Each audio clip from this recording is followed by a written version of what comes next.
السلام علیکم۔ Bharat group of school اور جونیئر کالج میں آپ لوگوں کا استقبال ہے۔ میں آپ کی مہذبین مس آج آپ کا اردو لیکچر آپ کی درسی کتاب کی وقت بھارتی سے لینے جا رہی ہوں۔ آپ کی جو آج کا لیکچر ہے وہ ہے غزلیات سے متعلق۔ غزلیات، غزل کیا ہوتی ہے؟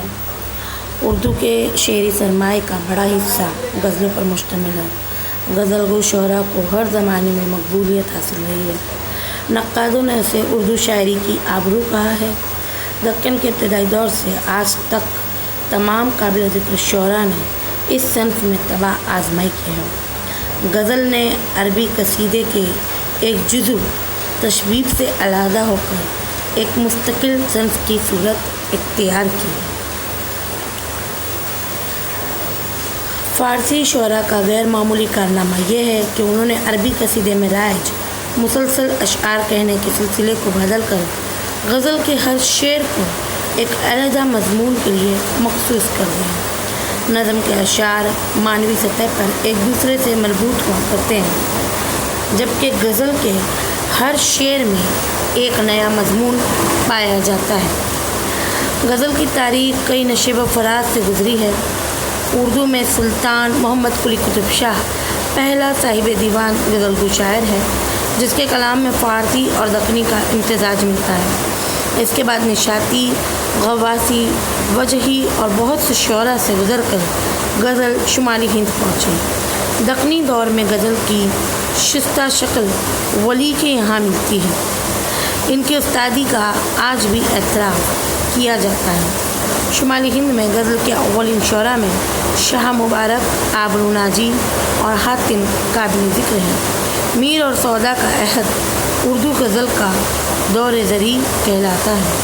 اس کے بعد کے شعراء میں مصفی، ناسک، آتش، غالب، مومن، ذوق، درد، داغ اور امیر مینائی کی غزلوں میں دہلوی اور لکھنوی تہذیب کے رنگ نمایاں ہیں۔ غزل کے دیگر شعراء میں حسرت جگر فانی، اصغر، اقبال، فراق مجاز، فیض مجروح، روی صدیقی، ندى فاضلی وغیرہ نام بہت اہمیت کے حامل ہیں۔ موجودہ عہد کے غزل گو شعراء کی تخلیقی سمت و رفتار پر غور کرنے سے پتہ چلتا ہے کہ ان کے یہاں مختلف روایتوں کے واضح نشانات موجود ہیں۔ اس کے علاوہ ان کی غزل میں کلاسیکیت سے گریز، ترقی پسندی اور جدیدیت جیسے مختلف عناصر یکجا ہو گئے ہیں۔ موضوعات کے اعتبار سے اس میں عاشقانہ اور صوفیانہ رنگ کے علاوہ عصر حاضر کے مسائل میں الجھے ہوئے انسان کے جذبات و احساسات کی بھرپور عکاسی نظر آتی ہے۔ ہمارے غزل کے حصے میں غزل نمبر 1 ہے خواجہ حیدر علی آتش۔ آتش کا پورا نام خواجہ حیدر علی تھا۔ وہ 1778 میں فیض آباد میں پیدا ہوئے۔ کم سنی میں یتیم ہو جانے کی وجہ سے اعلیٰ تعلیم حاصل نہ کر سکے۔ وہ نواب محمد تقی خان حوض کے یہاں ملازم ہو گئے۔ پونے کے ہمراہ فیض آباد سے وہ لکھنؤ پہنچے۔ لکھنؤ میں انہوں نے مصفی کی شاگردی اختیار کی، لیکن کسی بات پر خفا ہو کر رشتہ توڑ لیا۔ آتش کا انتقال 1847 میں لکھنؤ میں ہوا۔ آتش کے مزاج میں قناعت تھی، فقیرانہ زندگی بسر کرتے تھے۔ دربار سرکار سے ربط ضبط نہیں انہیں پسند نہ تھا۔ ان کی شاعری میں لکھنوی طرز نمایاں ہے۔ انہوں نے شعری صنعتوں سے خوب کام لیا ہے اور جذبات و احساسات کو بھی بڑے سلیقے سے نبھایا ہے۔ ان کے یہاں اخلاقی مضامین اور تصوف کے مسائل کے ساتھ ساتھ بلند خیالی اور حسن بیان بھی ہے۔ اب ہم آتش کی نظم پڑھیں گے جو آپ کی درسی کتاب میں آپ کو دی ہوئی ہے۔ درسی کتاب کے صفحہ نمبر 101 پر ہے۔ ادب تا چند اے دستے ہوس قاتل کے دامن کا، سنبھل سکتا نہیں اب دوش سے بوجھ اپنی گردن کا۔ بہار ایک دل کے داغوں نے دکھائی چشم قاتل کو، دہانے زخم سینہ بن گیا دروازہ گلشن کا۔ پڑا پن آگ مردانے خدا کے چل نہیں سکتا،